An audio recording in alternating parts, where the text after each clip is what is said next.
Hello. I can see my mic meter moving, so you should be able to hear me. Hello, hello, Ghost of Bodefeld. Hello, Pinecone. I did not realize there was Nintendo Direct happening. I mean, I will forgive you if you want to go watch that, or why not both? You know. Hi, welcome to the Puppet Pit as usual.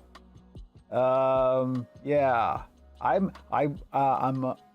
was tempted to cancel the stream today just because I, once again, as usual, undergoing another period of really bad insomnia, so I'm a little punchy today, but that's okay. I still decided to go through with it. I've canceled too many, and I want to be here for y'all, so we're powering through with the help of just far too much coffee. I can see that the YouTube chat is working, so there's a first. At least we got there, you know, eventually. Well, it looks like we're going out in the usual places: YouTube, Twitch, PeerTube, and Owncast, and everything looks good. Not seeing any dropped frames on this end, at least, so hopefully it's all good. How y'all doing? Yeah, I hope you're doing better than me. Well, maybe we'll get into it. I got stuff to get into, but possibly maybe a bit later once more folks have showed up, if there will be any more. You never know. You never know. Live streaming is a dice roll, at least at this level. But I'm glad that those of you who are here are in fact here. We got some interesting stuff to do today, so that's fun. The thing I said last week, we are actually going to at least do part of, which is a bit of a surprise because very often plans change around here. But this time we're good. We got stuff we're doing related to the stuff I talked about last week. So I'm just gonna have some coffee and let the stream roll and wait to see if more people show up before we really get into the thick of it. Just to, save having to repeat myself. I hope you both are having a nice day. It's getting nicer around here. We, see, what is the current temperature? It's 2 whole degrees above zero right now, which is, for the Americans, I don't know, maybe 34, 32 is freezing, right? So 2 degrees above that, I don't know. It's just above freezing.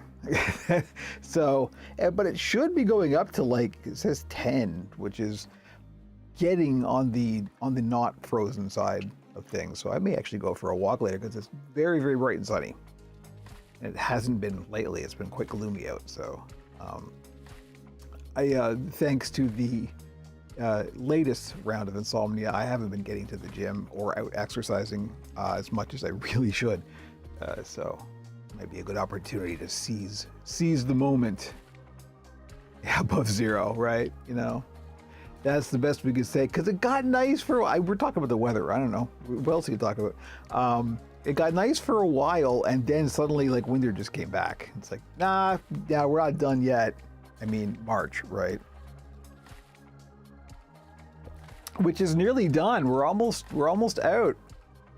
Yeah.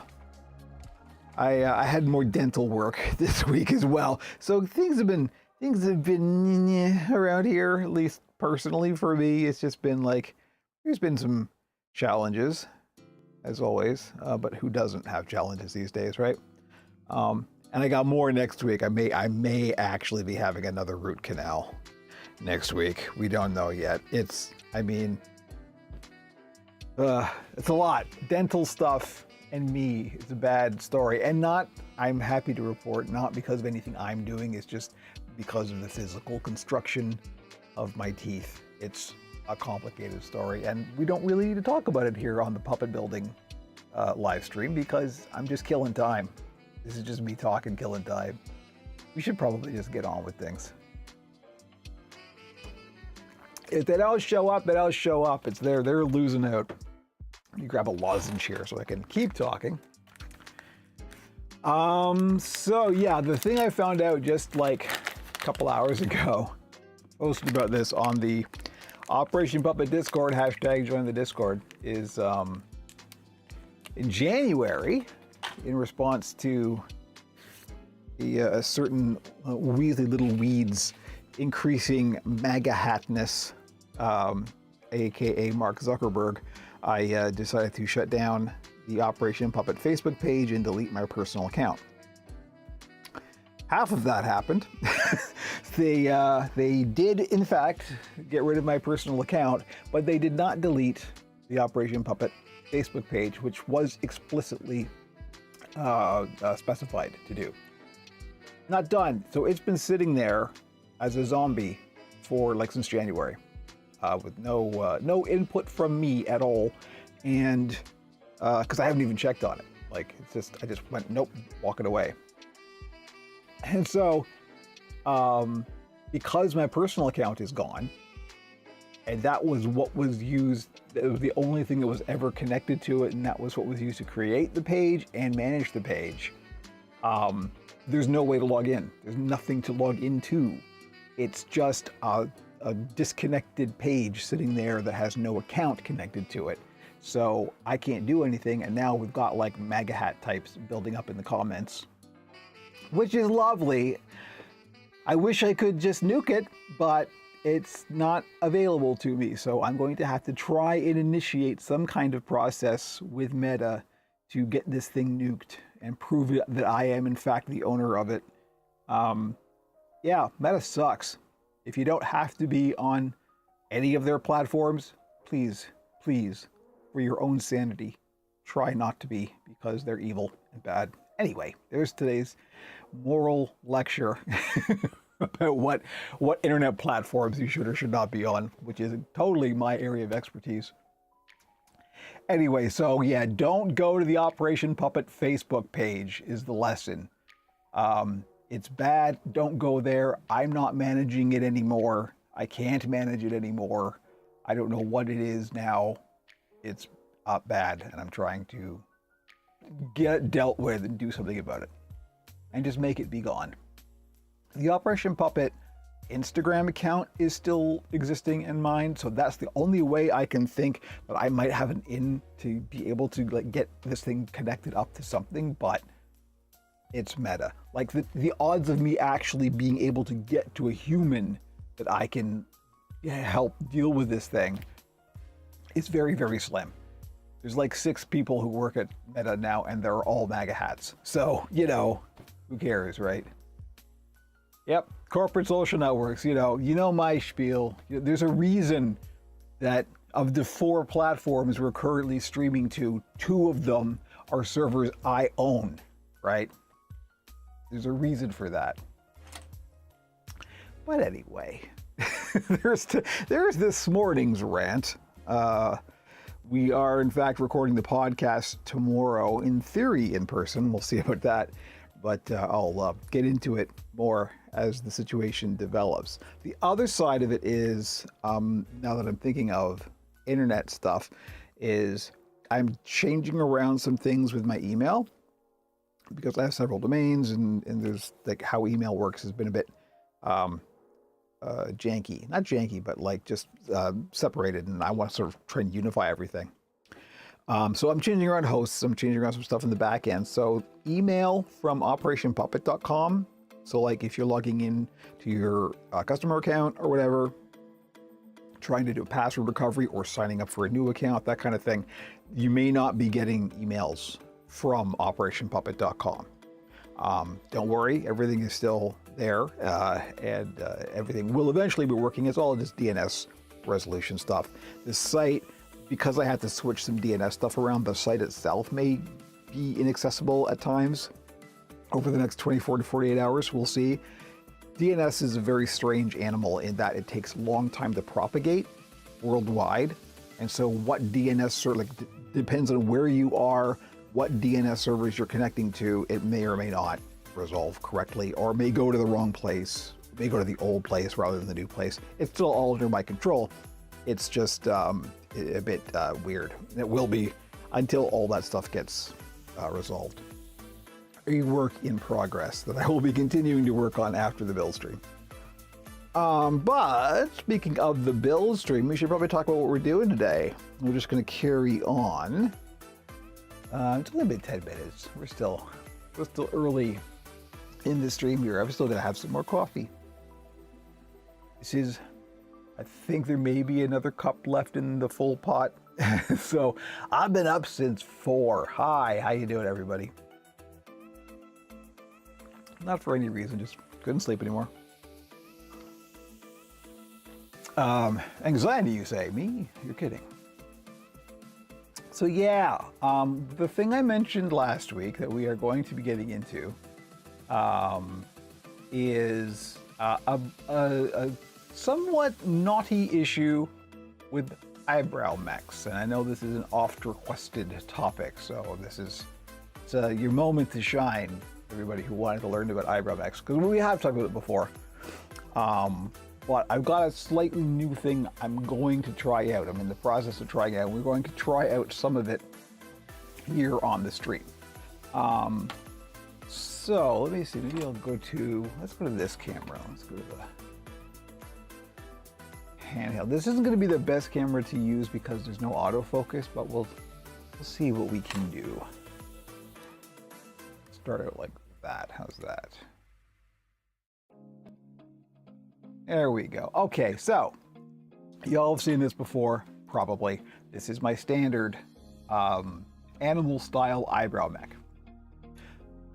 This is all 3D printed. This is the thing I designed. This is the kind of thing that people, when you first learn puppet building, a lot of people will do this in bent wire. They'll just literally bend a wire that's kind of this shape and use that and mount that in the head. This is the same idea. It's just 3D printed instead of bent wire, because bending wire is a pain, and that's what I was trying to avoid. So this has got me there. Now this is fantastic, and this is really robust and really strong, and works really well, and also is nice and even. That's the thing I like about it, is that it's reproducible. The challenge with this is, because of the physical construction of how it works, is mounting this in the skull, because what you have to do is you have to put eyeballs on this. So the eyeballs go around this central axle here. And I should have had some ready to go, but I don't. Anyway, the eyeballs just kind of, they go around it like that. You literally create a Pac-Man type shape, and then you put the eyeball around it. And it's the eyeball that gets mounted in the skull, and then this just rotates around the eyeball. And that's great, and that works fine, and everything is hunky-dory. However, what I would like to be able to do is do this without having to mount an eyeball. PeerTube.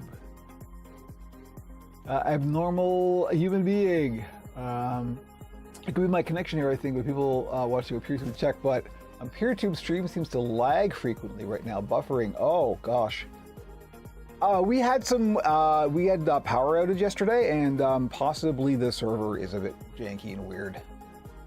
Thank you. I will check that. There really isn't anything I can do about that right now, unfortunately.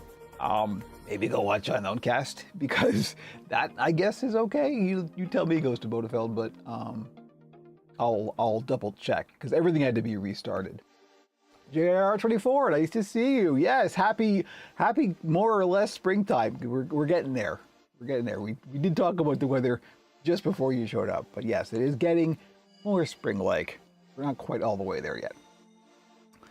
Still pretty cold at the moment, but it should be getting better today. I may actually go out for a walk later today if it gets a few degrees warmer at least. So yeah, anyway, the goal here, the problem is, because you have to mount this on an eyeball, and in order to do that, the eyeball is the thing that gets mounted into the skull. Let's go back to this camera, because it's a little bit easier to describe this. So here, let me show you. Here's for example, a puppet skull.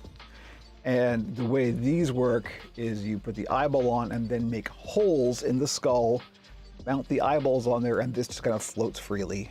And it rotates on the axis that you create with the holes through the eyeballs.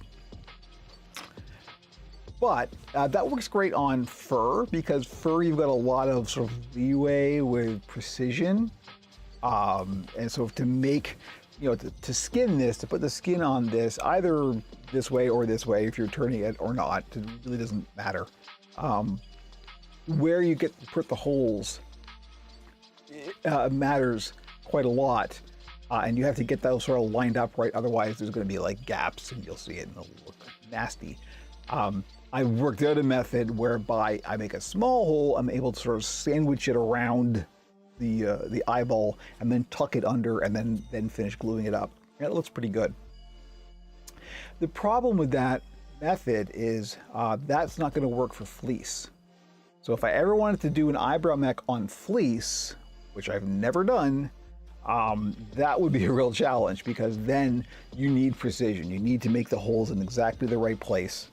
And that's a real challenge when it comes to what order do you do things in. So the easier way to go about that is if you can mount this without the eyeballs, that's the challenge, right? I want to be able to put the eyeballs on after the brow mech is in. So that means the brow mech has to be mounted independently of the eyeballs. The advantage there is that you can then put any kind of eyeball you want in there rather than a big old sphere. You can do anything. Of course, the problem with that is then you have nothing for this to rotate on. So you could still do it. You could still just make a hole on either side of this, stick this in there, mount it, have it rotating. But then you still got the challenge of skinning it, right? Of putting the here to a Sesame Street leaving Max streaming service. Oh no, really? I did not hear about that. I don't hear about anything anymore.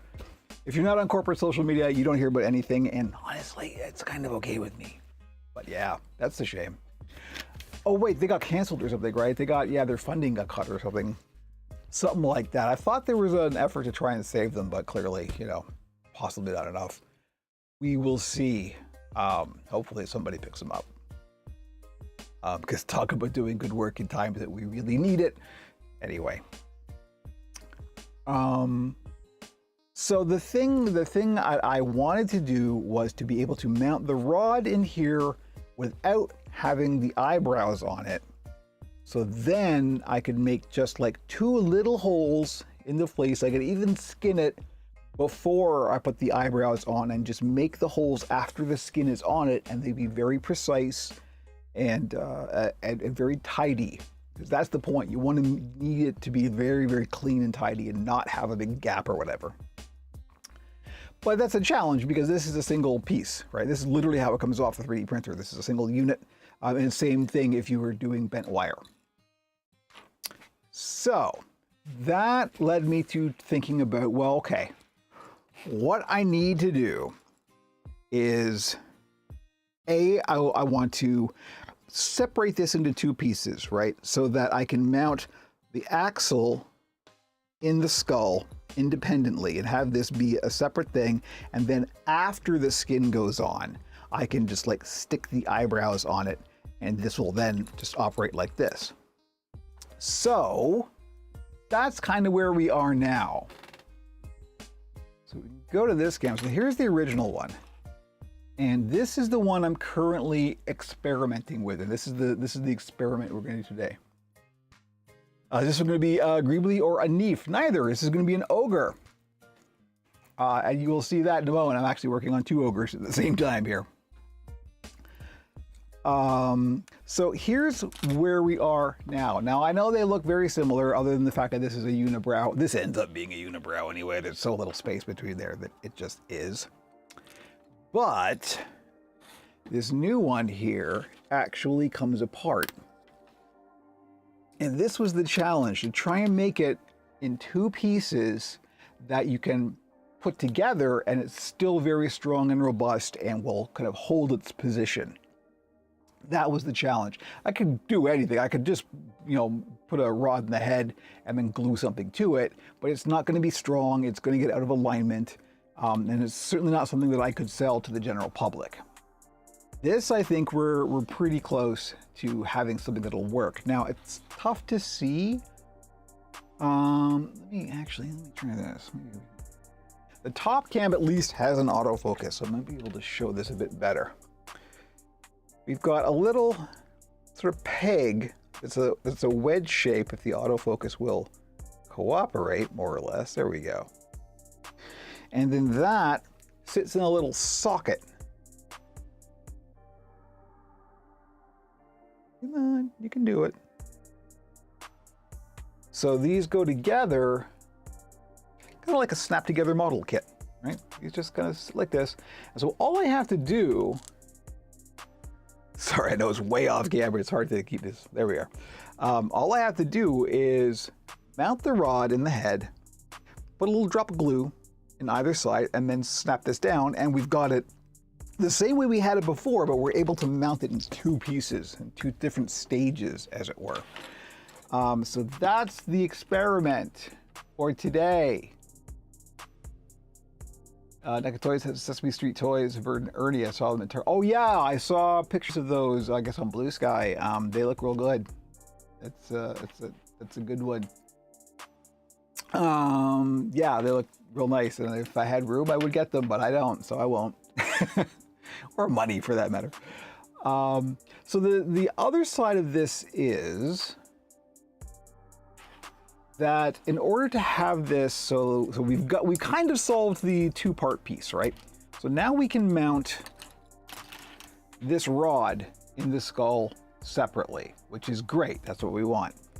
But then having this be able to rotate in the skull freely without getting snagged and without like wearing down the foam or whatever is a bit of a challenge. So that's why I put these little sort of braces, these little guides on either side here, because this is the bit that will be actually mounted against the foam.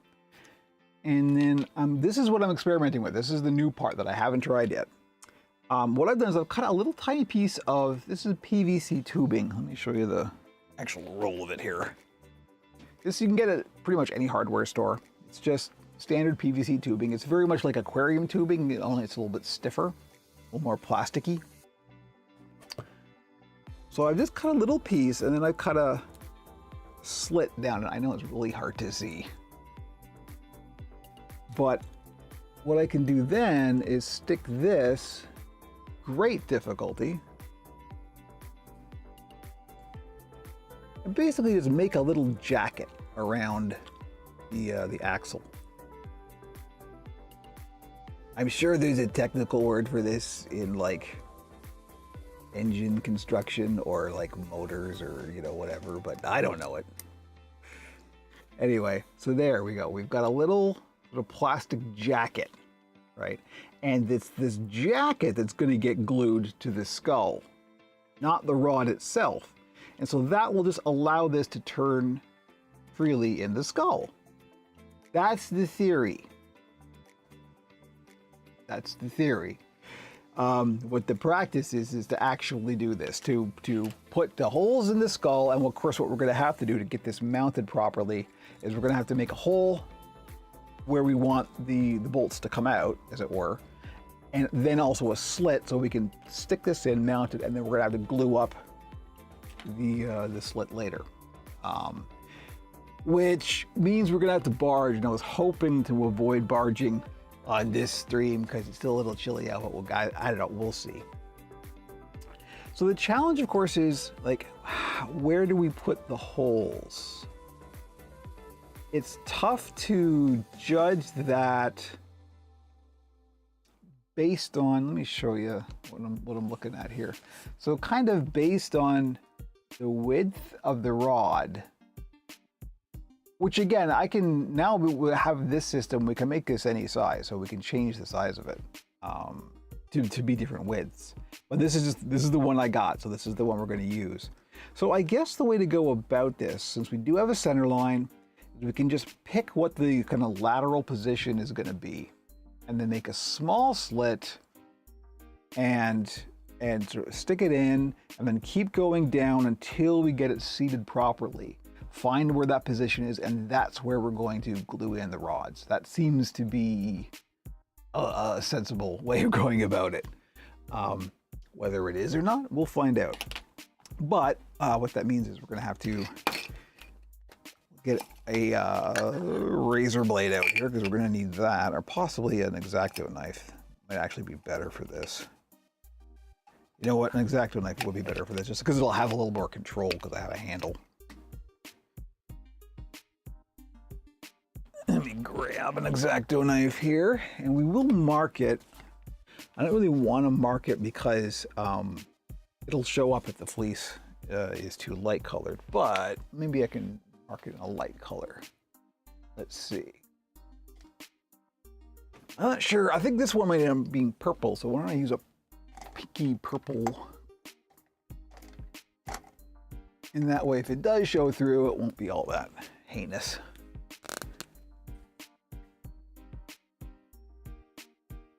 Yeah, well, this is the thing. This is what I wanted to say this for doing this on stream, just because this is me experimenting and you know, effing around and finding out, as the phrase goes.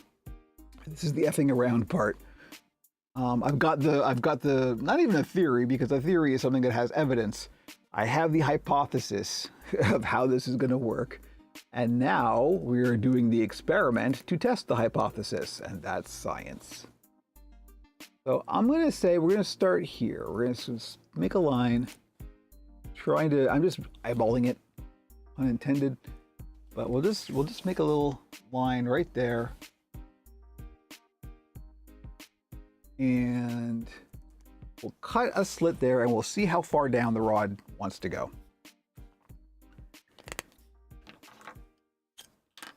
It's actually starting to get a little warm in this room. Maybe I will open the window. I mean, we're gonna have to barge. If this works, we're gonna have to barge anyway. So, oh, this blade is not happy. Maybe I should. There's no maybe. I'm going to get a fresh blade here. Oof. Here we go. I just happen to have some right here. So let me get rid of this very carefully into the sharps container. And open the little test tube of blades here. Out you come. Come on. Wow, this must have been in here for years. This is all kind of, I'm not even sure where these came from, to be honest. Maybe these are bad. Who knows? F around and find out.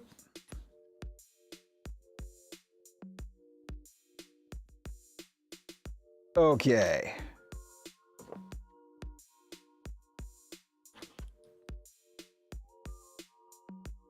Let's say fool around and find out. It's the family-friendly version of that.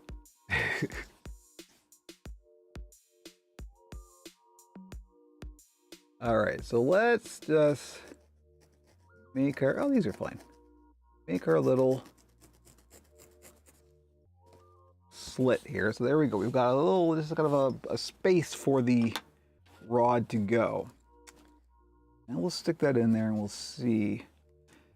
Okay, that's not too bad.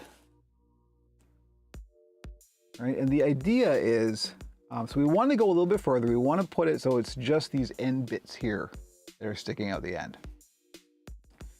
You sharpen your blades or just get, oh no, you never, there's no point in sharpening these. These are like razor blades, right? They're disposable. You can't sharpen them. They're too fine. Like you can't actually, I guess you could technically get a grindstone and actually sharpen these, but no, these are like, you just replace them.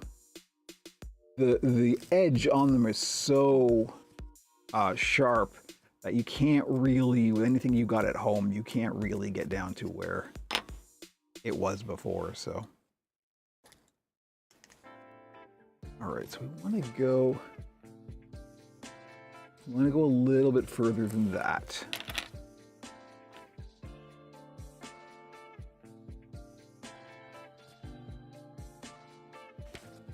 So, and the nice thing is here, it doesn't, if we go a little further than we need, that's okay, because we can just bring it forward a little bit and glue up the extra.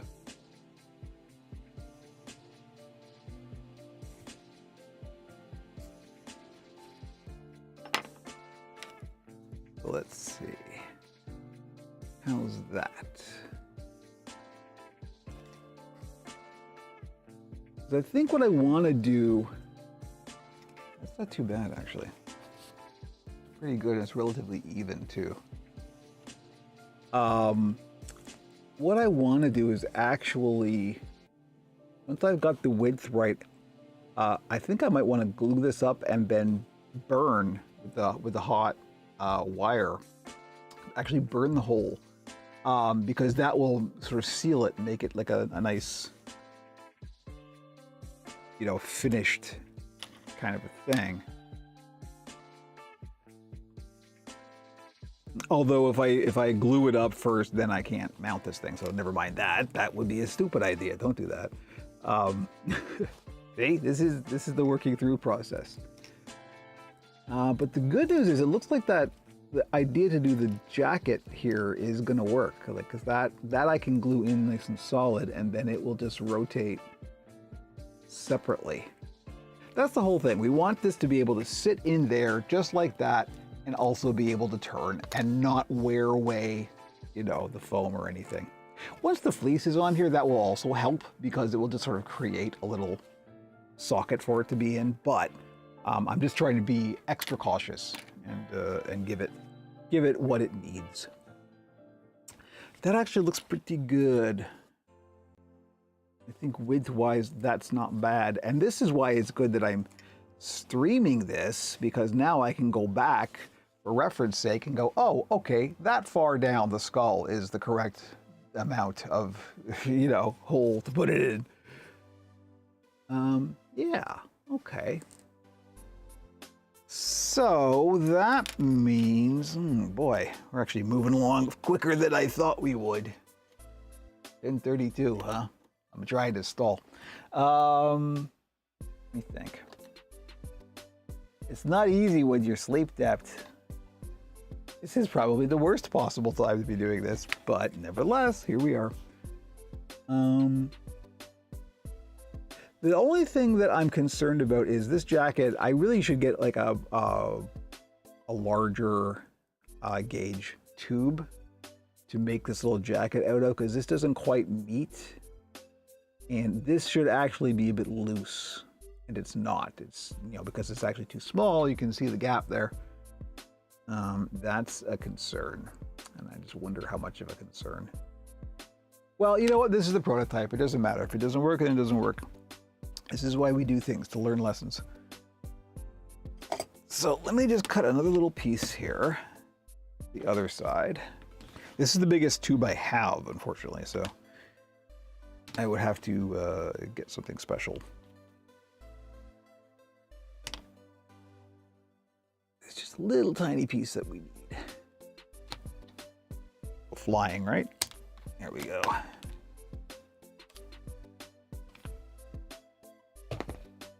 And I gotta cut this. I'm gonna cut this with a slightly easier to manipulate. These are my foam shears, so they're already destroyed. There we go.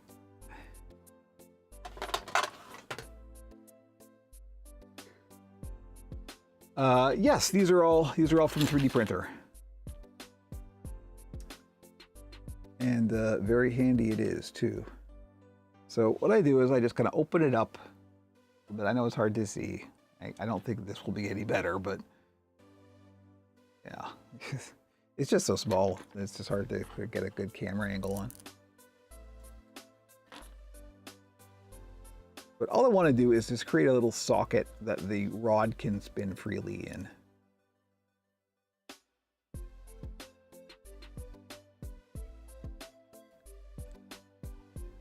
There we go. All right, so there we've got the little, so if those are the things that end up getting attached, that's good, because it means that the rod will just spin around them. That's the point. Okay, so, golly, what now? I guess the smart thing to do is to get the hot wire and burn those holes, like I said. That will, I think, well, sorry for wrong camera. That will give us some leeway with how the actual socket goes. Which means we are going to be opening the window. So no putting it off. It's, let me see, still 2 degrees above zero. He has to more coffee. Excuse my back. And I'm gonna shut the door so Jimmy doesn't come wandering in. He's napping currently, so maybe 8,000 naps per day. And as you can tell, the window is currently being open because hello, Nico, nice to see you.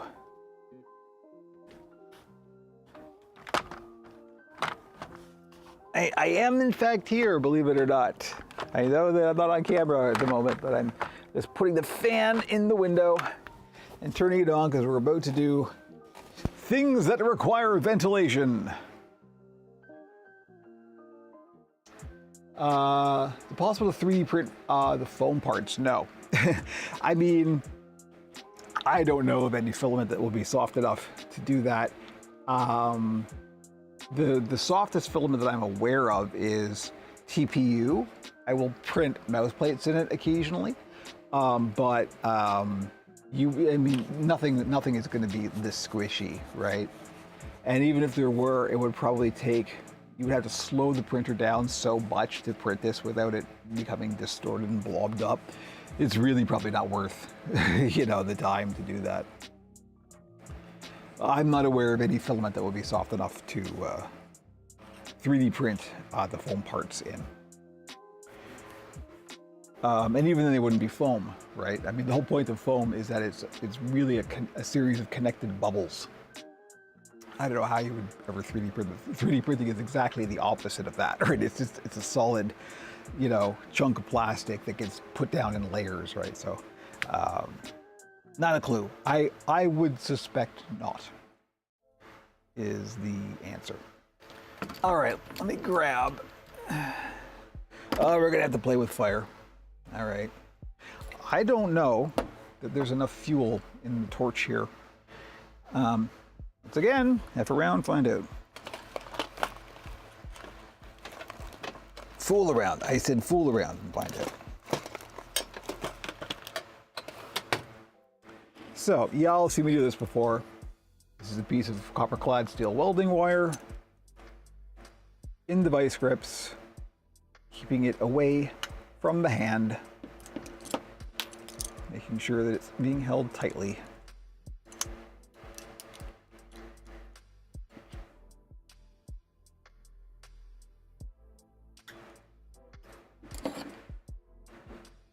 And making sure that this is pointed away from anything fabric.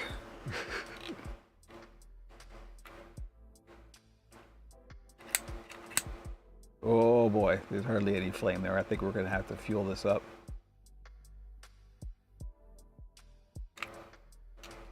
Turn on full blast. Yeah, nothing. Okay, we're gonna have to fill this up. Oh, I should have thought of this before this stream. Oh well. All right, we're gonna fuel up our butane torch here. I've got some butane here. If you were curious how these things get filled, these are the, you can buy these, I think I got this at Amazon, to be honest. These are just little butane capsules for refilling. They're just like pressurized canisters. I'm not sure I actually have any. Oh, hang on. Okay, there's some in that one. They're just little like spray canisters. And there's a nozzle. And there's a little socket under here. And so you just kind of do that.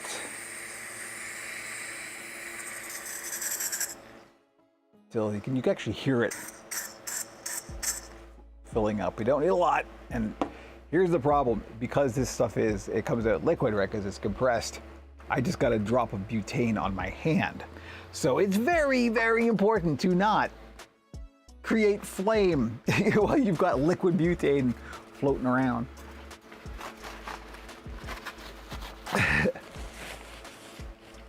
Otherwise, you know. Yes, exactly, this is for creme brulee, etc. It goes to Bonafide. Nintendo Direct was over. Oh, Sony is now releasing games on Switch. Well, you know, you put your games where the people are, right? Microsoft is eventually going to learn that lesson.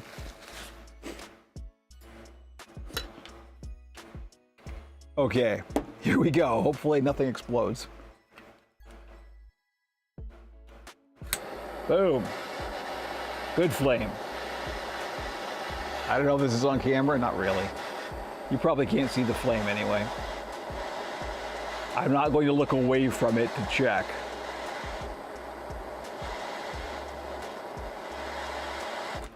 Trust me, there's a good flame there. Okay, so what we're going to do is we're going to make a little, just kind of hole on either side here.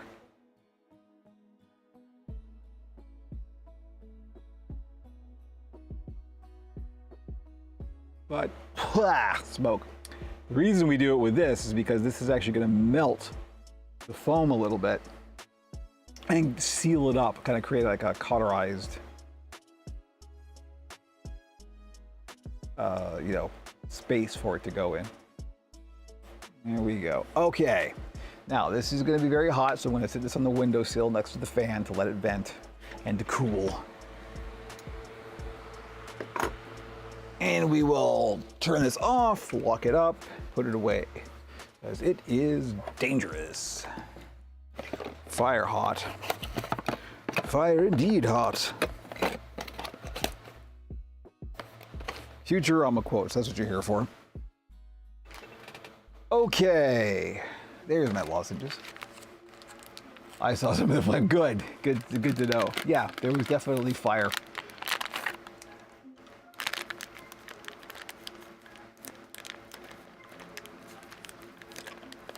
Oh yeah, there is stuff you can print that isn't, strictly speaking, plastic for sure. But I don't think nothing porous, right? That's the challenge. And foam is the definition of porous. In fact, porous may be the definition of foam. So let's see. If we put this in there, and this in there, and then we glue that down. How does that feel inside here? That's the other side of it. I'm not sure. This is mounted quite far down the head. Okay, problem number one that I will have to solve, which thankfully is solvable, is that the control rod under here is way far back in the head. I mean, obviously, when you stick this here, look how far back the control rod goes, right? So it's really hard to get your finger through it because it's too far back. Aha, see, these are the lessons. These are why we do things. So I am going to have to redesign this before it gets used for real. It will kind of work like this, but it's not comfortable. And that's important. Yes, 3D printed eyebrow X is what we're experimenting with and trying a new design. But yeah, this is the control rod here is either going to have to be way shorter, or I'm going to have to redesign how the actual rod works, because this wants to go like this far down on the finger, and that's just not comfortable. Like, you can't do anything with that. You can't actually move it around. So, okay. We fooled around and we found out. This part will work. The actual mounting it like this will be fine.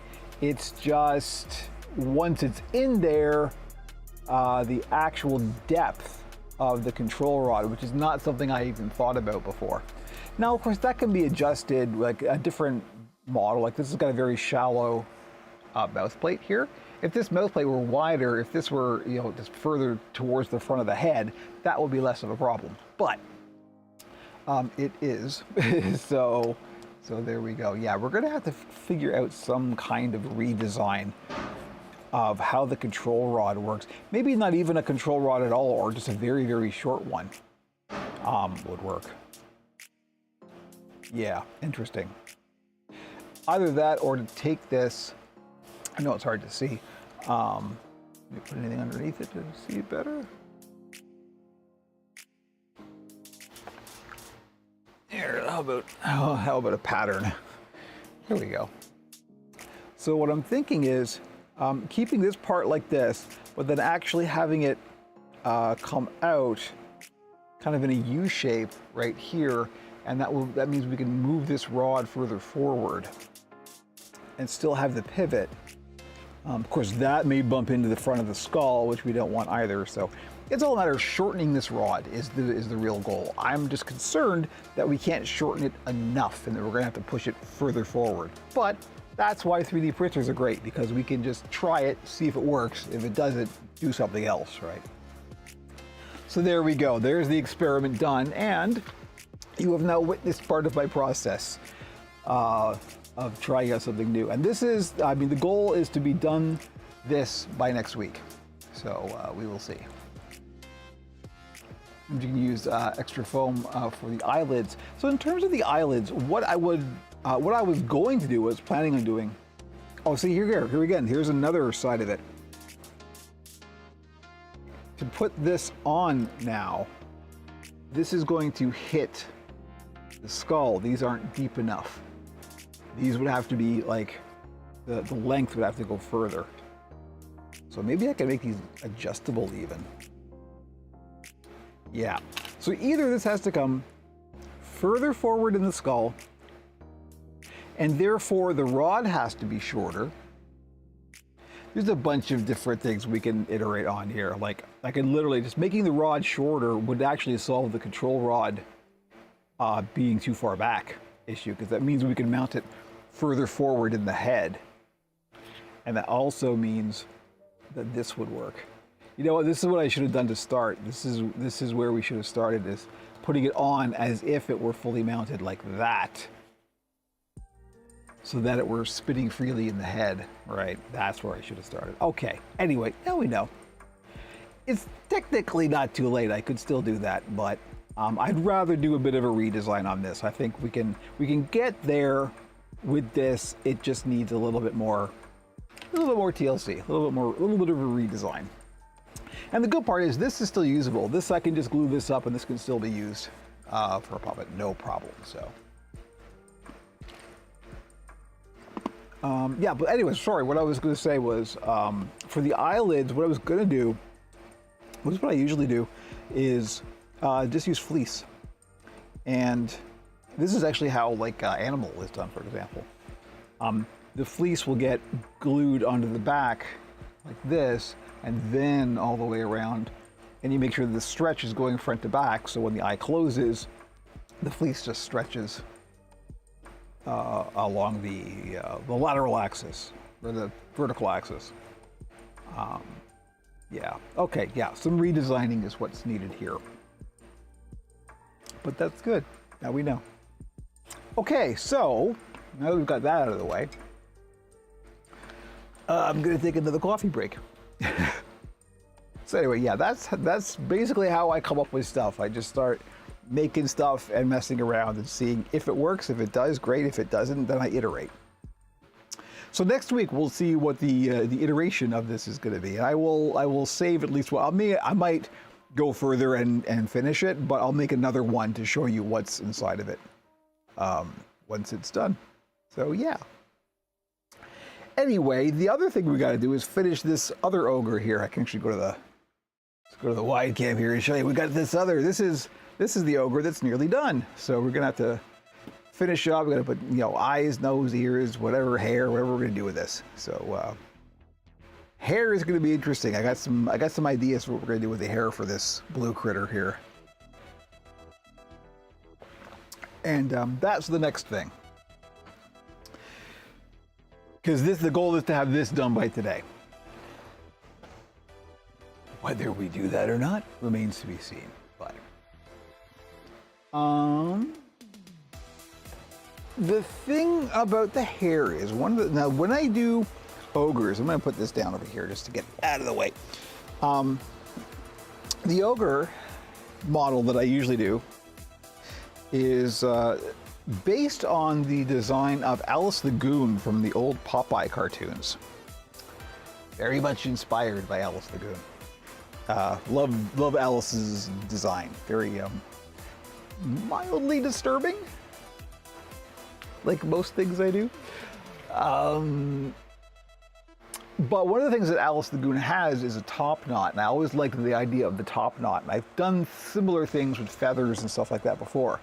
But because I made that Nernie the other week, with the long blue hair, I have all these wig trimmings left over.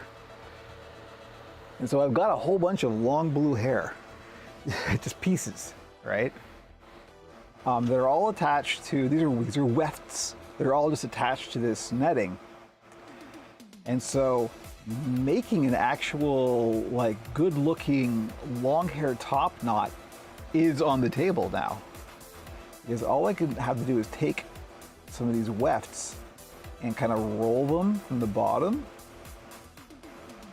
glue these together. This is similar to how you would do with like ostrich feathers that are mounted on a ribbon. And then you can make just like, you know, a bundled hair like that.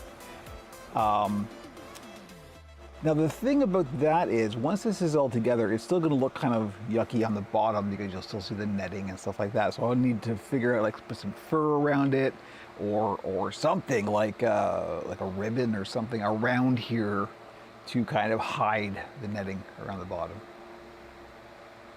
God, it's different from Shrek, yeah.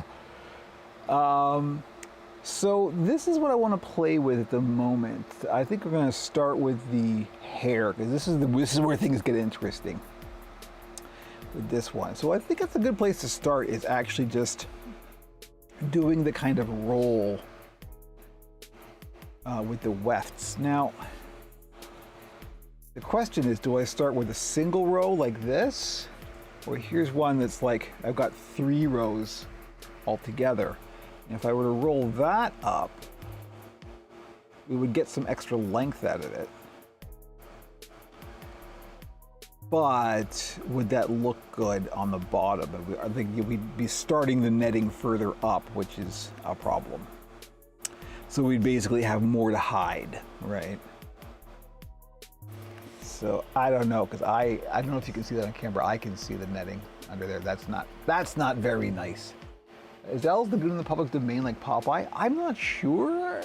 I know it's only the first iteration of Popeye, which was quite different from what Popeye became, that is in the public domain. I know the later, like the spinach eating Popeye is not in the public domain. So be careful, you know, what you're borrowing, because some stuff is and some stuff isn't. It's really specific, like how, you know, it's the Steamboat Willie Mickey Mouse that is in the public domain, but nothing else. So as soon as the design changes, it's no longer in copyright. Or it is still in copyright, as the case may be. So Alice Lagoon, I think, was a later edition. So I'm pretty sure probably not is the guess that I would have. So, okay, you know what? I'm going to start with just a single row, and we'll see how that goes. We've got to be real careful, obviously, because we're going to be dealing with glue. We don't want to get the hair down in the glue, so you got to be very, very tidy and careful. I'm going to move the handheld camera out of the way here. Hopefully, won't be needing that for a while at least. I guess you can make a Popeye puppet in the future. That'd be a challenge. I have seen, oh golly, I've seen a Popeye puppet, and I don't remember where. Probably on Instagram.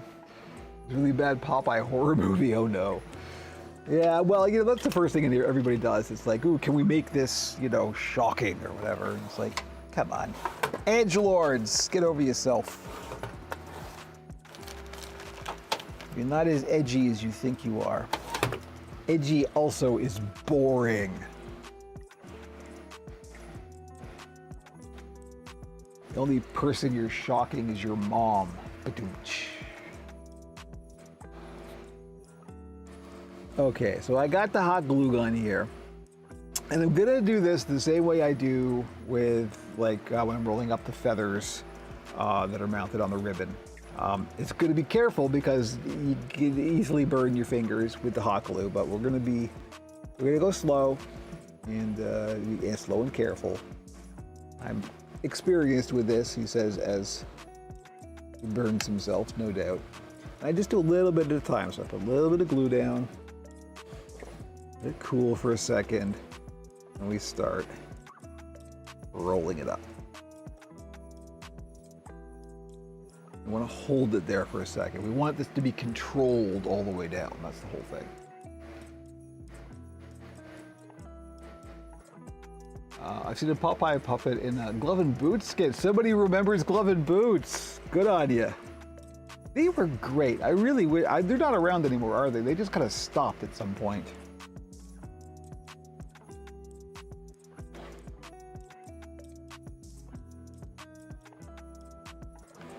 They had a really good one, speaking of JR24, on Mardi Gras.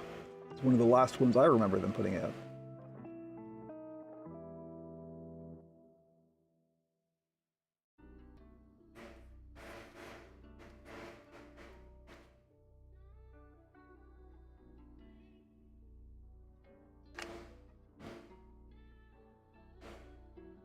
So yeah, I'm just putting a little bit of glue down, rolling it and holding it until the glue sets, and just going real slow and careful.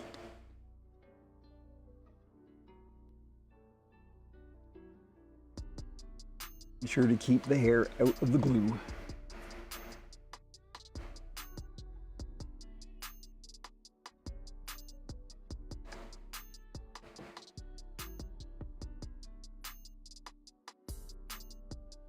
There's been a couple of puppet channels that used to be really great, and then they just kind of disappeared.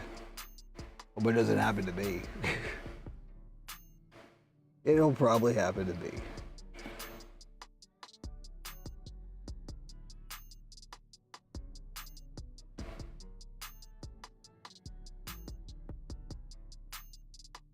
Hasn't happened yet, so you know. I guess you gotta get big before you can get small. Forget I said that.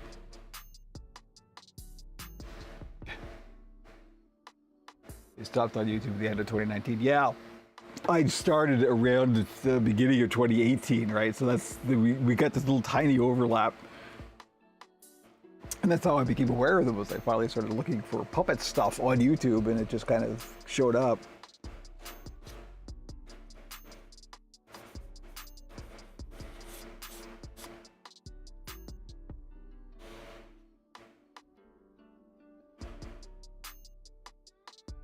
All right, we're almost there. I just want to tack down the last little bit here.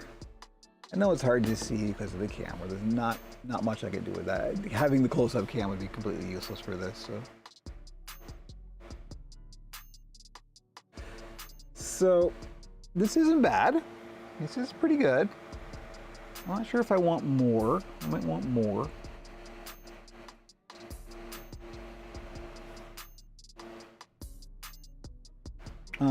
Just a little more sort of volume, you know? So I think I'll cut another weft. I love the word weft. Weft. It is a good word. It is good to do a fake French accent. Would you like another weft?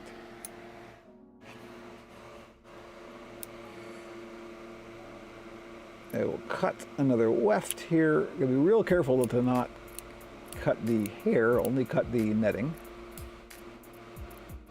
Let's see, am I doing it? I look like I'm doing it. I was accidentally correct.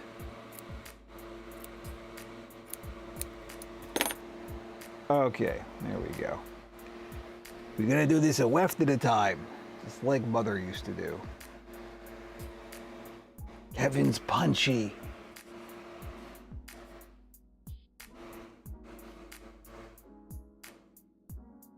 I just want a little bit more volume on this. As a child of the 80s, I appreciate big hair.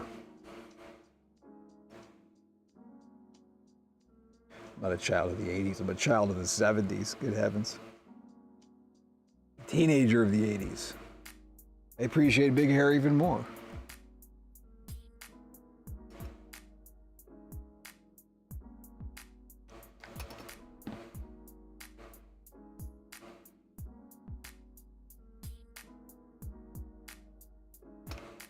All right, this is actually going pretty good. This does seem to be working the way I would like it to. Which is not always the way it goes, as you know. Okay. All right, this is shaping up. This is pretty good. We got some little glue spider webs, but that's okay. We can deal with those. All right, so we've got this nice kind of floppy. So now we've got to decide on what's going to go around it. So I could maybe get some ribbon or something and wrap that around the base here. We could just do it like that. In which case, what we would have, let me see if we can make sure there's no glue on the work surface before I do this. Oh, you know what? Let's do it like this. Let's go with this camera. Might be a little bit better. So we've got our. So here's where I'm thinking, right? This is like this little top knot. That's good. I like that a lot. I know it's off-center. Yeah, you know what? Yeah, we're getting somewhere. Now, maybe a little further back, so we'll kind of lay back. We'll see. But as you can see, what we don't want is this netting at the base here. That's kind of ugly, and we don't want to see that. So we want something to kind of cover that up. Now, you know, first of all, let me take the clip out of the mouth here. This is what I use I hold the mouth closed with some pressure just so the glue sets. But here we go. Hello.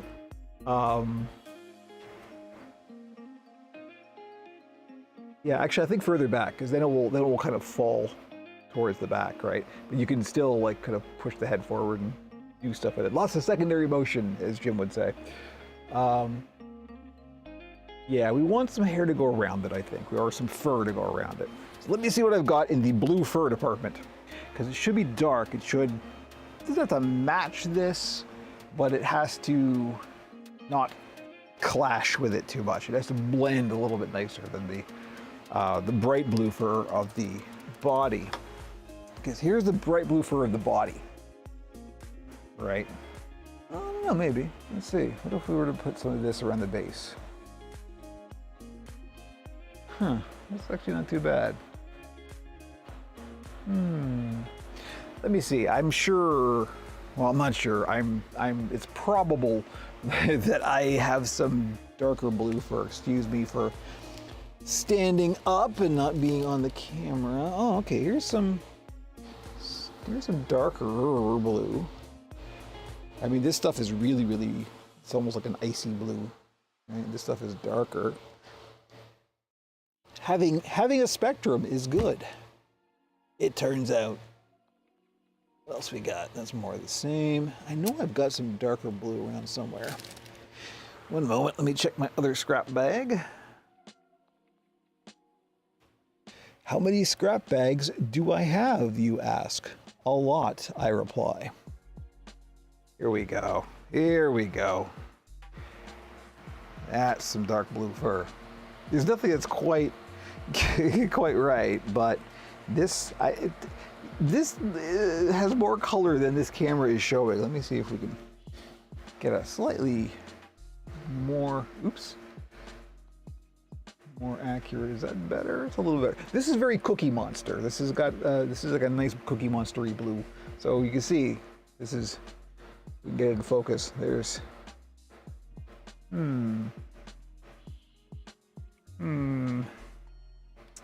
tough call, tough call.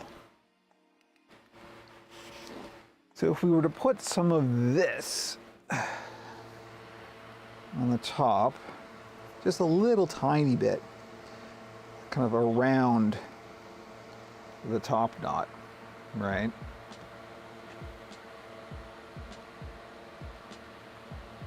Hello, Mike. We're making ogres. We're ogering. And I'm using some what might look like very familiar hair to do a top knot for this ogre here. So that's what we're kind of playing with right now. Just matching up some fur, seeing what goes with what. This does look a little dull. I gotta say, maybe we won't go with the darker stuff. Maybe we will go with this brighter blue. Let me just cut a little piece here and see what it looks like. I am in fact right here. Remember when I had the camera that followed me around? That'd be great. only that worked. I had scissors at one point. There they are.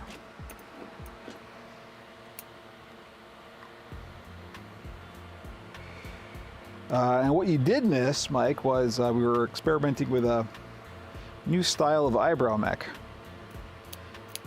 You can always go back and watch the VOD. We have moved on, but you will see an experiment that partly worked. Didn't quite work. It needs a little more time to cook. All right, so if we take this, see, the problem with this is, of course, that we've got the netting around the bottom. So what the goal is to just kind of cover that up, make it look nice. So if we put some fur around the bottom, there we go, like that, see? Now we can do that kind of a deal. I think that's pretty good. That may, in fact, be enough. I was thinking about doing a kind of a bigger disc of hair, but maybe this is good. Maybe just the top knot, eh? I'll put this on and we'll see how it goes. All right, now is this enough? Should be enough. Oh yeah, it's more than enough. Radius-wise. What I'm gonna do is I'm gonna glue this in so there's a little space at the bottom here, and then we're gonna fold that over and sort of make it a finished, sort of like a pom-pom on the bottom. Oh, but first, what are we at here? 11:06, we're halfway through. Yay. Yeah, let me catch you up quick, Mike. Here's what we did. So I'm experimenting with this new-ish type of eyebrow mech. I know it's hard to see because it's black on black. What are you gonna do? I can mount it a skull without having to put the eyeballs on. That's the goal. So what I've done is I've made it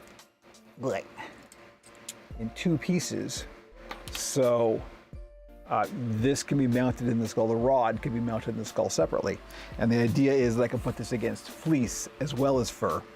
So I can mount it in the skull like this, for example. This is the experiment that we did to see how it works and what the placement is going to be like. And it all should work fine, except that because of how far back this has to sit in the skull, the control rod here, which is just the standard size, is just too far back, and you can't sort of seat your finger in it comfortably. Which, as you know, is always a goal. So, not to always achieve, but it is always something you got to think about. So I do have to do a little bit of redesigning on this to get it to work in this style of skull. But nevertheless, I think the concept is good.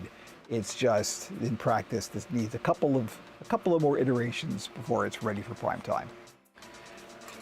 In theory, by next week, I will have sorted the bugs out, as it were. But I'm going to go get my last cup of coffee now that we're halfway through the stream, and I will be right back. So, always before, well, that's it. That's the thing. I wanted to do that on stream, right? Because that's the part of the process that people don't often get to see me do. And I thought, oh, this is a good opportunity to let people see how the sausage is made, kind of thing, without actually making sausage. Gonna go get some more coffee. I'm also underslept, in case you haven't noticed. Anyway, I'll be right back.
And we're back. The music is still going, which I'm pleased about. I've also got the focus messed up in the camera. I think this is about right for being in focus. It's a little far back, although it is very comfortable. I can just sort of kick back. This is my standard hand sewing position if I'm ever making, Live Hands Monster or something. This is where the podcast goes on, the big screen here, and I'm just kicking back sewing. It can be a relaxing profession at times. Not this week. I put the pressure on myself to get this stuff done this week, so I'm probably going to get there. I should probably get on with it, in fact. But I'm enjoying the very last of my precious coffee. All right, let's actually build some puppets. The reason the people are here. Grab another lozenge so I don't lose my voice.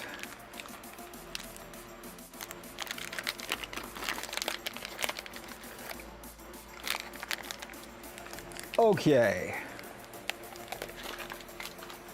So when I do this, and this is also the same process for if we're doing this with feathers or whatever.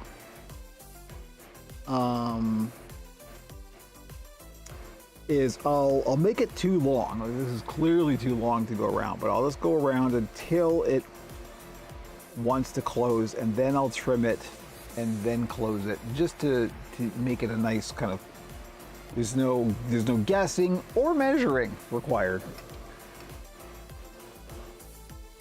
So we'll just put a little glue there. Drop that in, let it sit.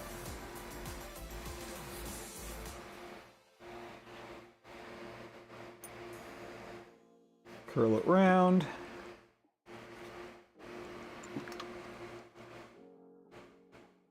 Some glue along there.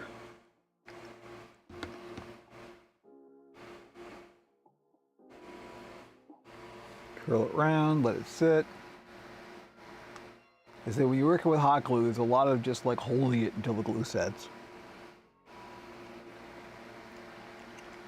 Which is what we're doing now.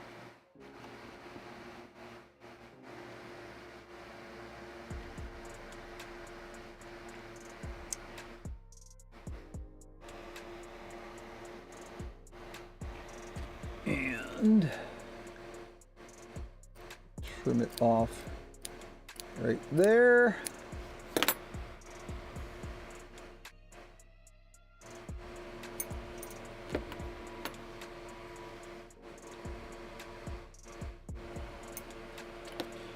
Now you could always, if you want to be very thorough, you could always stitch this closed as well. Netting to netting on the fur. Really, really fiddly and annoying to do. So I usually just glue it. And then I make sure that the seat goes in the back. That's all. I'm going to trim a little bit of this bottom part off, because we don't need this much.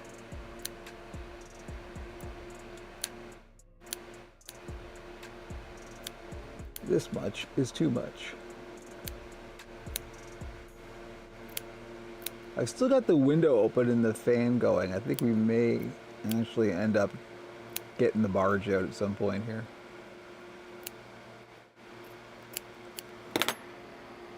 All right.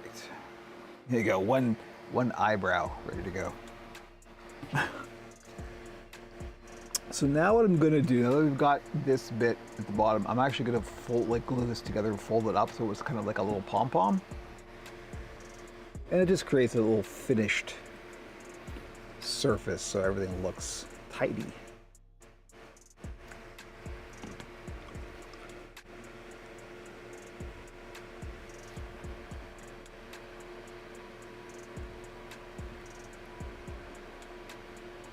It's always been a thing for me. I've always tried to make it so you don't see rough edges and netting and all that kind of stuff. Even if you have to disguise them, you always have to disguise it in some way, but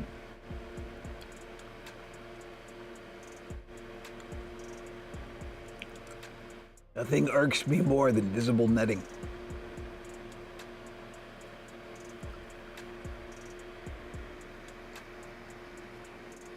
All right, there we go. There's our top knot. It's gonna have a lot of nice floppy motion to it. So that being so, and I think that's probably where we're gonna leave it with the hair. I think we're not gonna go overboard, do too much. We're just gonna leave it. The single top knot seems, it's a statement, you know. So that leaves the rest of the features. Nose, ears, etc. So we definitely want a big old schnoz, I think. And probably at least one tooth. But the big nose, this is definitely a big nose situation, I think. Most of the ogres are. They just look right. And it also balances the underbite as well. If you have the big nose, it kind of overlaps. Very Alice the Goon, right? So that means we're gonna have to make one. I think I'll do my standard. We'll get some foam here. Color, I'm not quite sure about yet, but we'll burn that bridge when we get there. Let me find my nose patterns.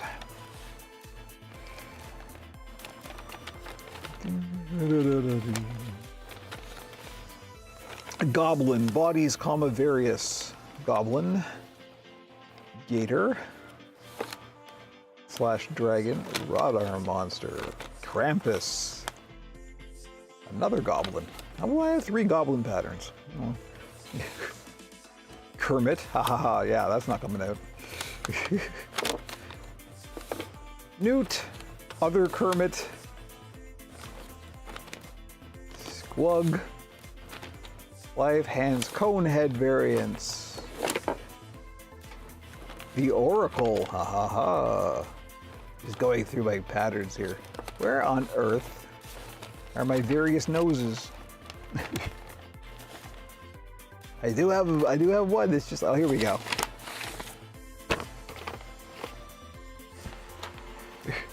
Noses, ears, teeth, horns, etc.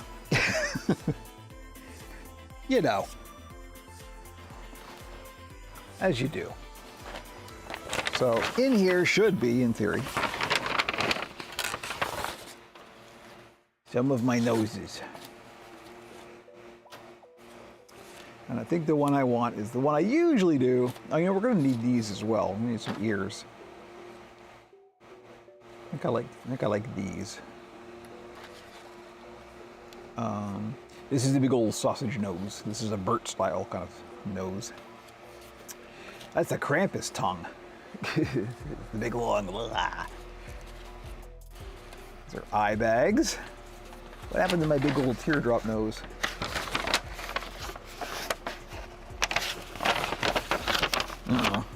Well, I lost my teardrop nose. I mean, that's an easy thing to reproduce. I don't want to. I've already done it. Oh well. Oh well. Guess what? Do it again. All right. I don't know where the heck I put that. I'm always losing patterns. Catching is a bit late, but I'll have to go back and watch the hair stuff. Yeah, it's you won't have to go back very far. We just finished that, so that's what VODs are good for. Oh, also you're on PeerTube, right? Did I see somebody on PeerTube? Oh no, sorry, you're on YouTube. Never mind. The little icon was deceiving. But oh yeah, no, everything gets archived on YouTube and PeerTube. I really want to find that nose pattern. I don't like it when things go missing. It's not a big deal. It's a very simple pattern and very easy to reproduce. And that would be instructive for the people. So why don't I just stop talking and start doing that? Despite the fact that I have done it before. In fact, I think I may have made this nose pattern on stream. Hey, you're not here to not see repetition. All right, you know what? We'll just make a new one. Fine.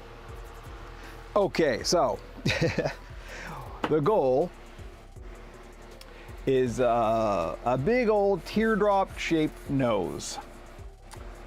And what I was pleased to discover was, the way to make that is to literally just draw it. Like the profile. So what I got is a circle template. And somewhere, some cardstock. Here we go. It says like a true Ontarian, cardstock. Let's get some cardstock, eh?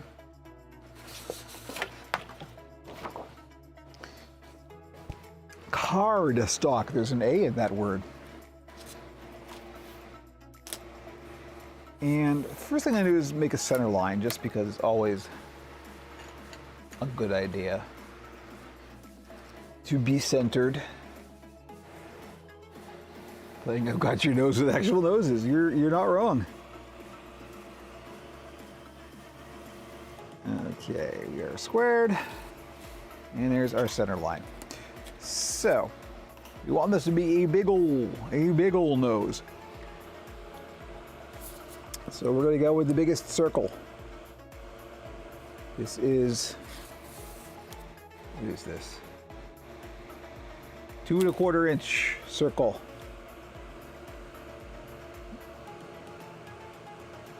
And we're just going to make a circle. All right, so this is the base. This is the end point of the nose. Then we've got to decide how long we want the nose. This will end up being a slightly different shape when you make this, but it won't be that far. It'll be pretty close to what you want. So generally speaking, I'll just kind of eyeball it here. I'll just kind of go from the side and go, let's go there. That seems about right. And then we'll go to the point where that crosses at the top here. Make sure it's even. There, that's good. A little further.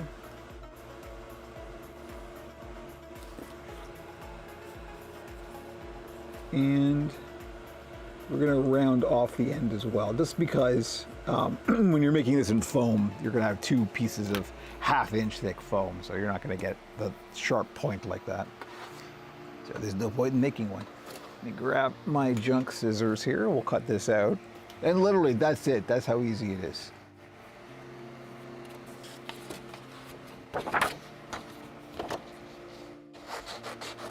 And using the same pattern for the foam and the fleece.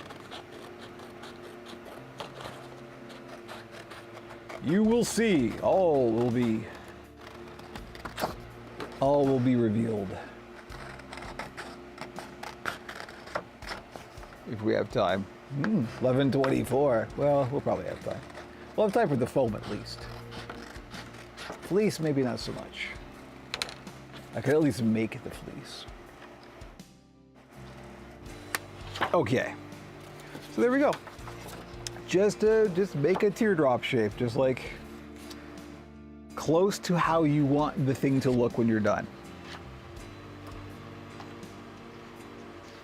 So now what we've got to do is make 2 of these in foam.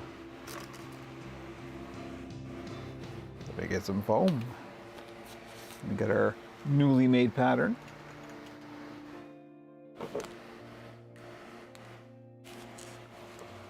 And now remembering that the if you're using a Sharpie like I am, this will actually add a bit of thickness. And you want to mirror it. Despite the fact that this should be symmetrical, it's still just a good habit to get into to mirror a pattern. Just in case there are slight variations. This will make it even. Okay, So now we want to cut that out. We are going to use a razor blade for that. And hopefully this blade is sharp enough. I guess we'll find out.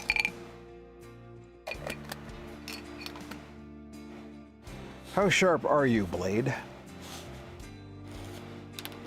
Meh, not terrible. It'll do. It'll do. Good enough for a nose. You know what I mean?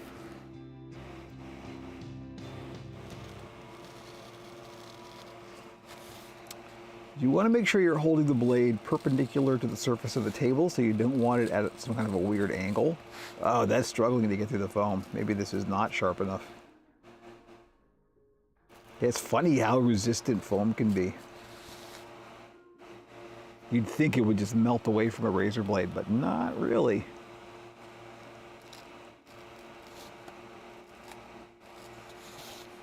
Yeah, I should stop this and get a new blade because this is bad. And yet I didn't. It'll be fine. Okay, there we go. A little bit of jaggies, but we're okay. There we go. There's one. We'll see if we can get two out of the last of this razor blade here. Going around the curve is the challenging part. See, because what it wants to do is it wants to drag the foam with it because it's not cutting it. And that's where you get the jaggedy.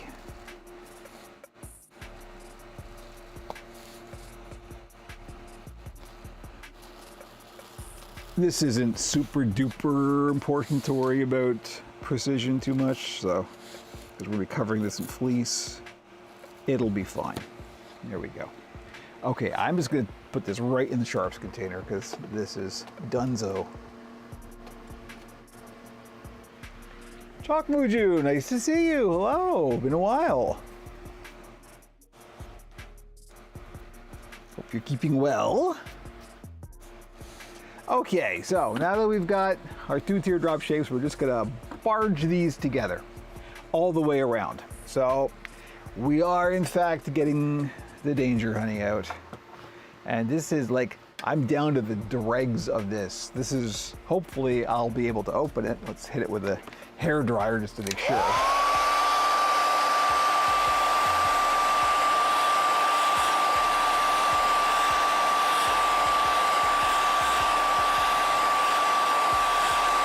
Oh, now that there are some people here, let me point something out that I pointed out at the top of the stream. When there wasn't a lot of people here, it has come to my attention that the Operation Puppet Facebook page still exists. It shouldn't. It should have been scheduled for deletion. My personal account got deleted as requested. The Operation Puppet page did not, and it should have been. And as a result, I can't log in because my personal account is gone, and that was the thing that created the Facebook page. I can't do anything with it. I can't admin it. I can't mod it. I can't do anything.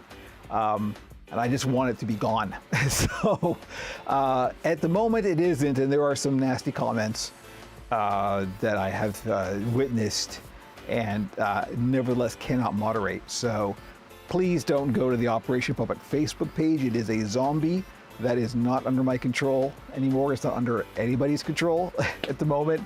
I'm going to see what I can get done about that, but just FYI, the Operation Puppet Facebook page was supposed to have gone away in January. It did not. Thank you, Meta. It will hopefully be gone in the future, but if nothing else, just don't go there because it's not active. I can't do anything with it. I'm not going to see anything on it. So just FYI for reference in case you were inclined to do that. So zombie puppet would be cool. You know, did I have to do something? I want to think.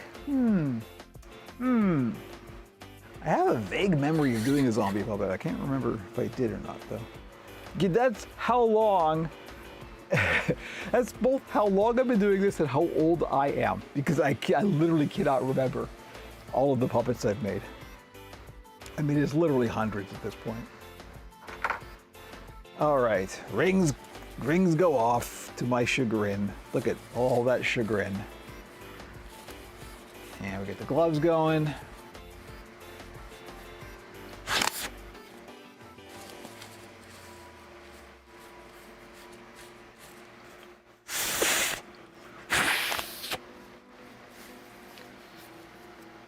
You can quit Facebook if Facebook won't quit you. You are not wrong.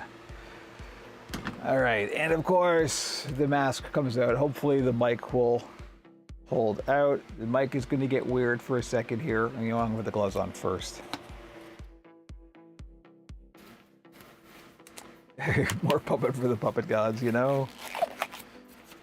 More Zuck for the Zuckerberg.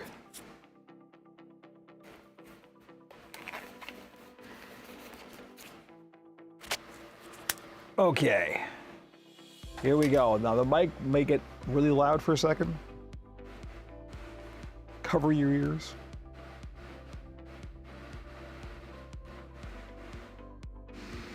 All right. Speaking softly.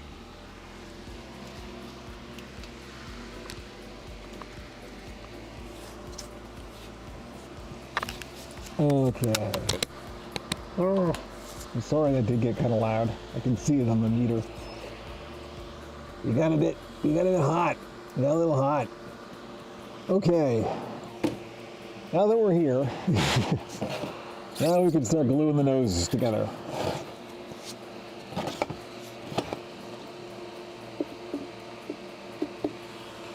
Danger, honey.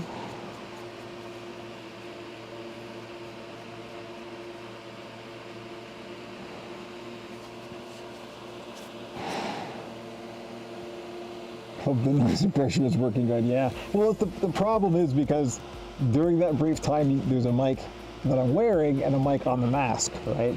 And so there's two mics that are going into the same source briefly. I guess I could mute the mic while I do the changeover. That would have been smart. I'll do that next time.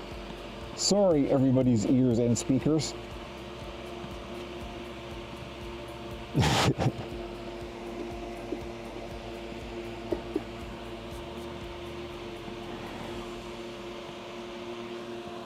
Okay, you said nope, the noise suppression's working. Okay, good.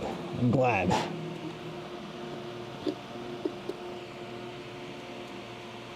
Audio is always, always, always the problem.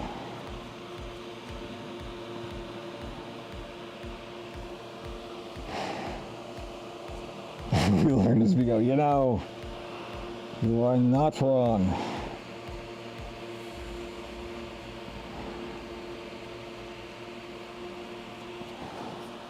That's literally what most of this stream has been.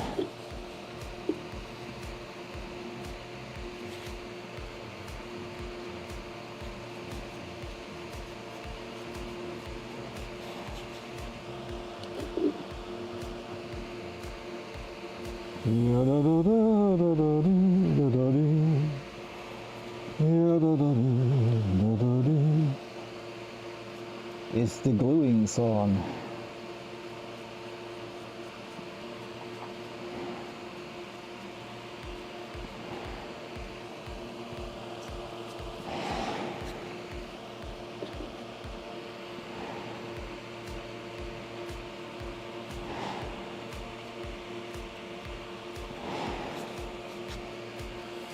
Okay, so now that we've got the glue distributed, we're going to let it dry, aided by the hairdryer.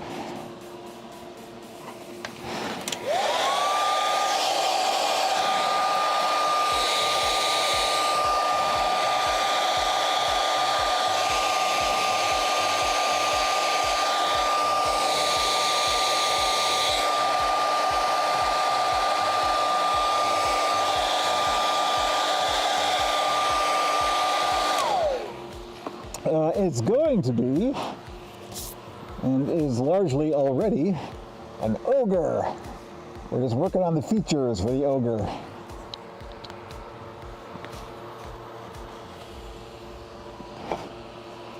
Okay, this might not be dry enough, but let's find out. Fool around and find out, as we say. So literally all we do is we just line them up and glue them together.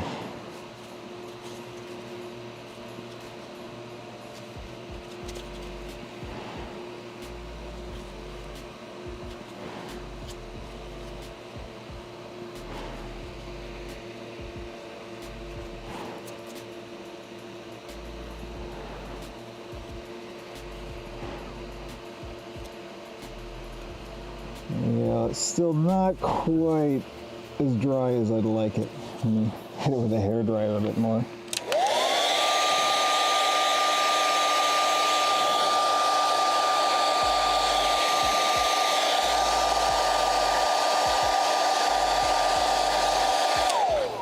With contact cement, you have to get it until it's almost dry. Still a bit sticky, but not wet.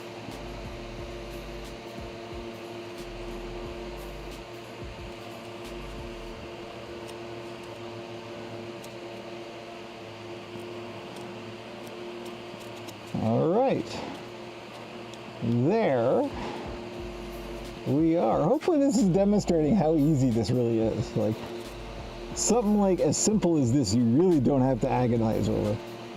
Okay, so now that we've got this, what we need to do is stuff it, because it's kind of collapsing right now. You can see how kind of flat it is. We wanna make it kind of bulgy.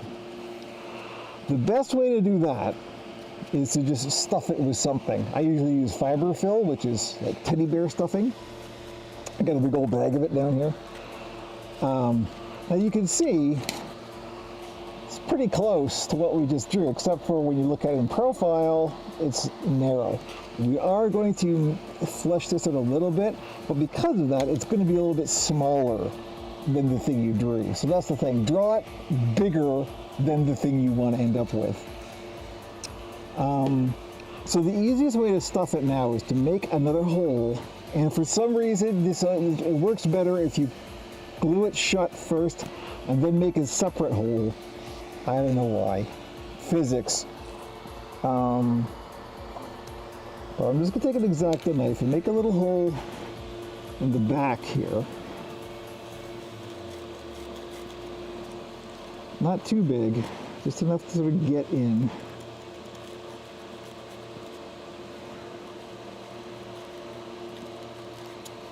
Just make sure you can kind of get in there. And then, put that away, and we're going to grab some fiberfill down here. So you can get this at most craft stores. This is just like teddy bear stuffing. And we're just going to wad this up and shove it all up in there. And you want to get it really, really stuffed. You want to almost overstuff it.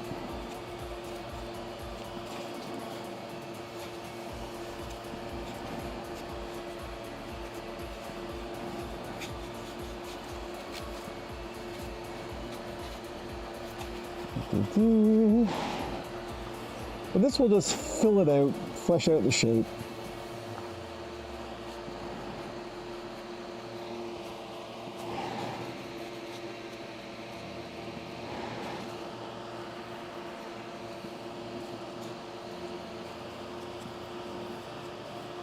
You kind of want to go until you just can't get any more in there.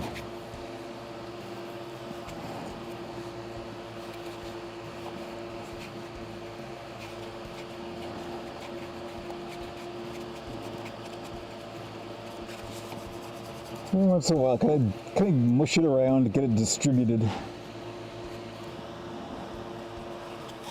All right, a little bit more, and I think that will do. So,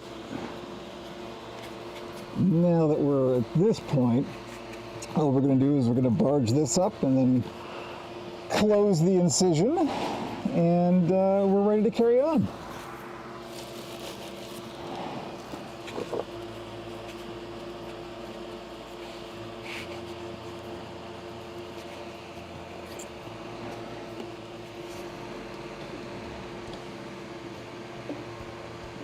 Very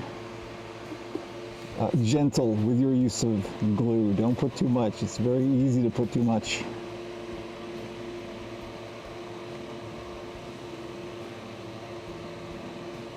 And try not to get the fibers all caught in it. Yeah, like I just did. This tin's nearly done anyway. I'm not going to worry about it. All right.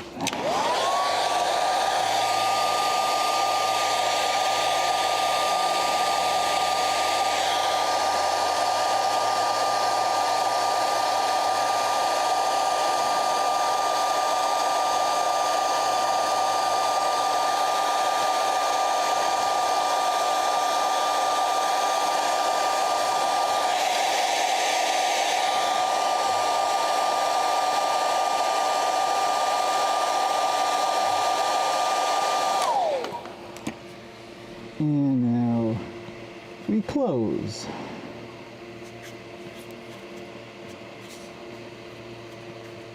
And boom. There is our nose. One nose. So, we are, for the moment at least, done with the barge. So I'm gonna get rid of the mask while we talk about the next part. And now that I'm thinking ahead, I will mute the mic while I do this.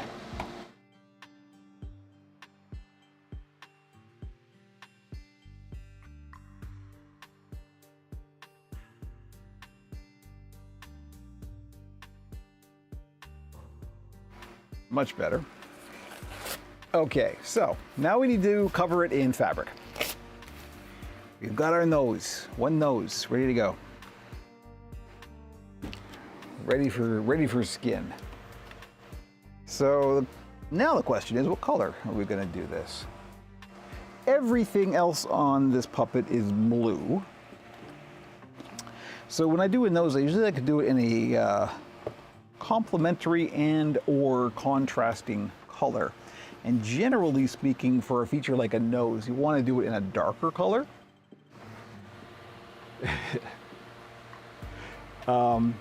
But there we go. You can see where that's going, right?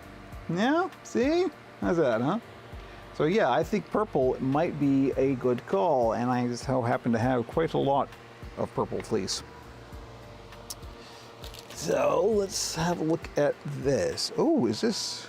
No, this is not. I thought this may have been some of the nice Nyla fleece, but it's not. I'm not sure I even have any of that left. But it's still nice. So let's see. Yeah. How's that gonna go? Yeah. Yep, I think we're good. We are going to do this. This will look good. So, what we want to do is make sure that the fleece is going horizontally across the direction, the stretch of the fleece. So that would mean we want to go this way, because this is the direction of the stretch. And now it's going to cut a little piece here just to make this a little bit nicer to manipulate.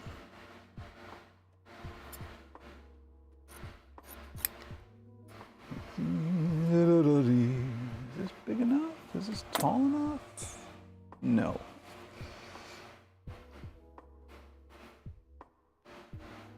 Always cut more than you think you're going to need. You'll end up probably using it.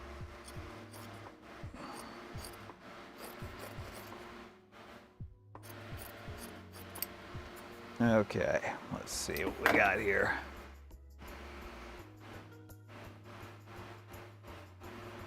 Which way is that stretch going? Like that. Okay, so the stretch is going this way. So what we want to do is kind of just imagine a center line.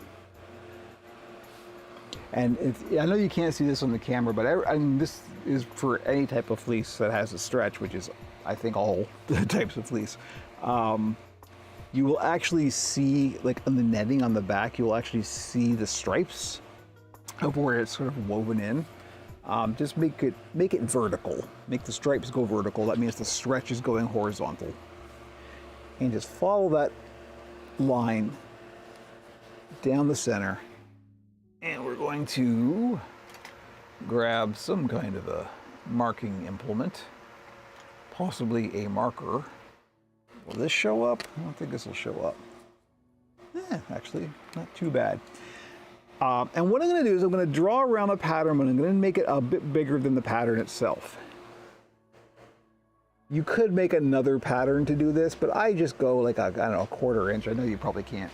Yeah, you can't see that on camera, but I can, and it's good. It's good that you can't see that on camera, because you don't want to see this pen mark. But I'm going to go up, and I'm not going to trace around the entire surface. I'm leaving the back bit here, and we're going to mirror it.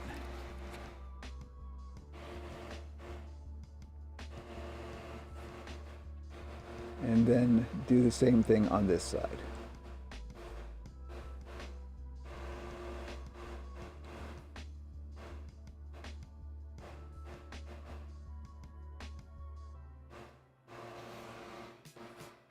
So, yeah, you can get, it looks like an upside down heart, and that's the only image comparison we're going to make on this family-friendly stream, aren't we? It looks like an upside down heart.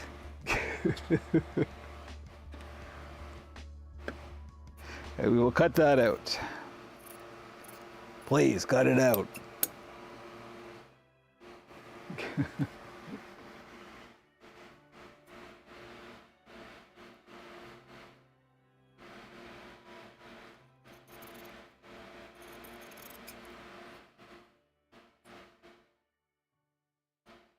One day we'll do Operation Puppet After Dark, and we'll make all of the jokes that are in our heads.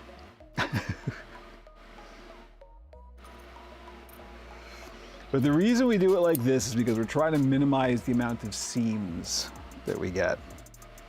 So if you mirror it, you can kind of reduce the big old center seam. Technically, you could also have done this with the foam. I find the shape gets a little bit smoother if you fully mirror the foam. The fleece, you've got some leeway because it stretches.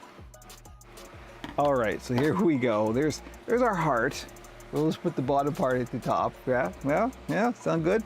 So what we're gonna do is we're gonna glue in the nose bit. So it's like that. And then we're gonna close this up, and we're going to ladder stitch around the whole thing and to close that up. It's going to start to become difficult near the top, but that's okay because the fleece is stretchy. So we're going to stretch it and skin the nose, and that'll be it. Nose stuffing was yeah, carry on.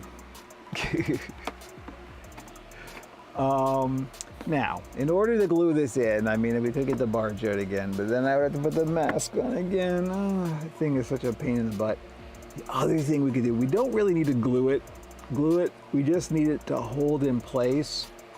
We could be reckless and put a little drop of hot glue in here and tack it down. We just don't want the hot glue to soak through, which it very well may do. The other thing we can do, and this is a shortcut I came up with when it was really cold in the winter, and there was no chance of me being even able to open the window, much less having any desire to. When I had to do something like this, the Puppet Builder's secret weapon, as I've talked about before, here we go. This is men's toupee tape. This is men's, or grooming tape as it's called. This is a double-sided tape that is designed for holding toupees on. So it holds really well, but it also comes off really clean. This is very good for temporarily sticking things together. So what we're gonna do is we're just gonna cut a little piece of this toupee tape.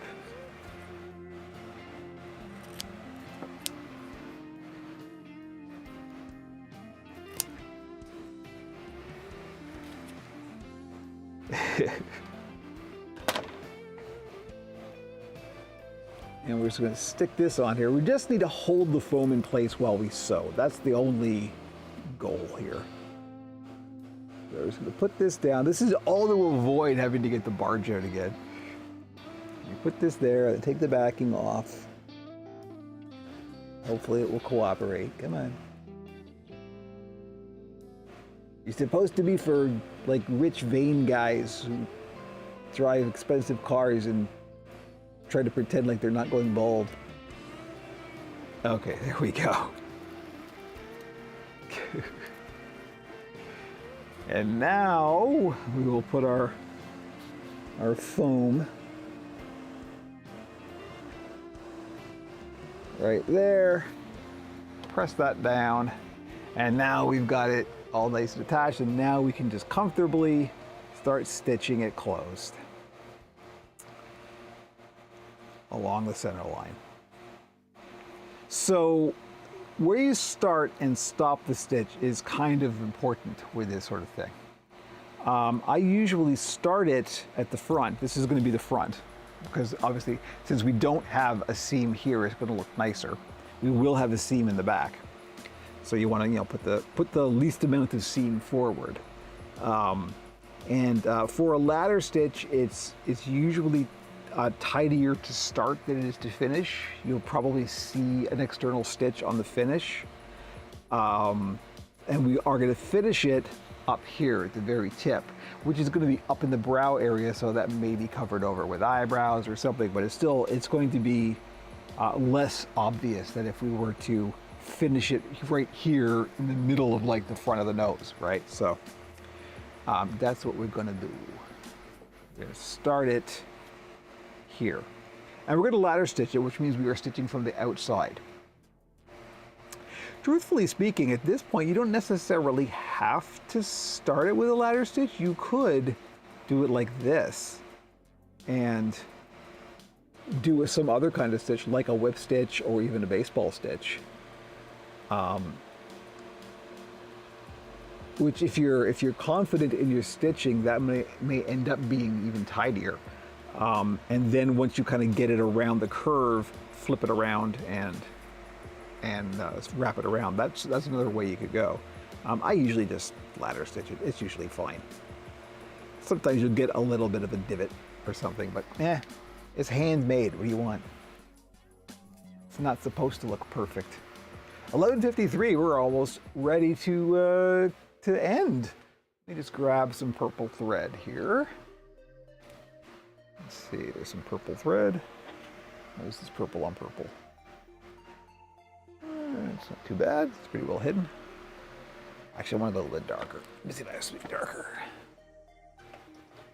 Yeah, it's always better for thread. You want to go a little bit darker than the fleece rather than a little bit lighter. You'll see it less.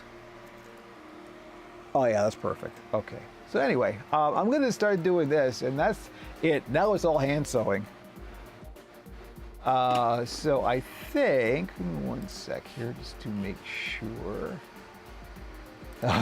It's Indy's keep on Discord saying that they missed the stream. It's okay, Indy. Stream's still going technically. Not for much longer because we're ready to head out. I just got to do some hand stitching, and then I'm going to go for lunch. So that's going to be it for this week. Thank you, everybody. Next week, hopefully, we'll have the follow-up to the weird. Like I got lines on my face from the mask. We'll have the follow-up to the eyebrow mech experiment. I'll let you know how that goes. We'll follow up on that tomorrow. My goal is to be finished this ogre by the end of the day. So stay tuned to OperationPuppet.com and all of the social links off there. If you want to see the finished product, I will post that up. Other than that, yeah, we're pretty much done. We need to talk to Nintendo. They are not doing it direct at the same time as Operation Puppet Stream. Well, you'd think they'd accommodate somebody as big as me, but hey, you can't fight Nintendo. If there's anything that we know, it's that you can't fight Nintendo. Ask every person who's ever made an emulator. Anyway, more politics. I'm going to go. I'm going to finish this up and have some lunch. I hope you all have a very good day. This weekend, there may be some game streaming. There will definitely be a podcast recorded. So, as always, OperationPuppet.com for all of the links, join the Discord, etc., and so on. Have yourself a very good day.